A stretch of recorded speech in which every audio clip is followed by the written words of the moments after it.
warahmatullahi wabarakatuh. Sapa ko sila seru kemanang siron pisikip memang si bawa ya di channel lo gitu leng. Nah, di video kita kali ini kita akan berkunjung ke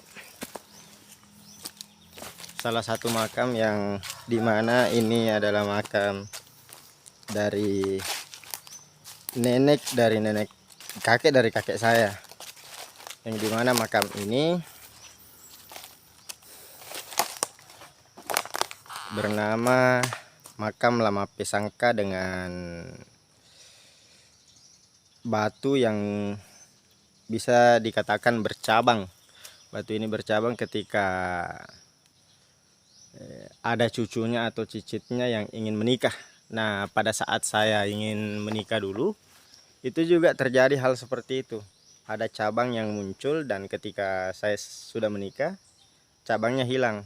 Itu menurut dari perkataan yang dilihat langsung oleh orang tua dan keluarga-keluarga saya.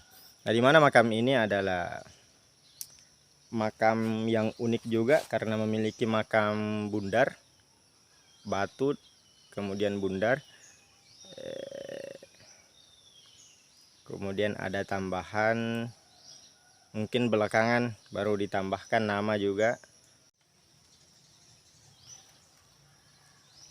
Nah, ini dia salah satu makam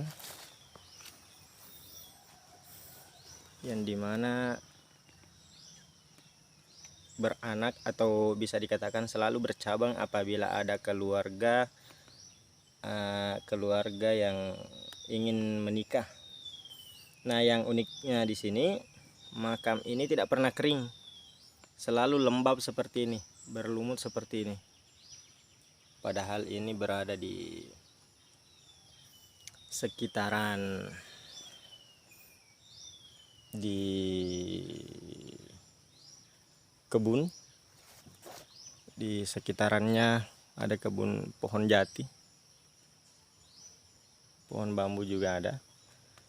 Ini tepatnya lokasi di belakang Puskesmas Tosora. Nah, makamnya seperti ini. Kalau kita lihat dari sini, kita tidak bisa masuk karena terlalu sempit. Nah, di situ saya akan tandai. Di situ ada yang bercabang lagi, satu, dua yang bercabang lagi. Kita akan pastikan apakah itu nantinya ada keturunan atau keluarga yang ingin menikah.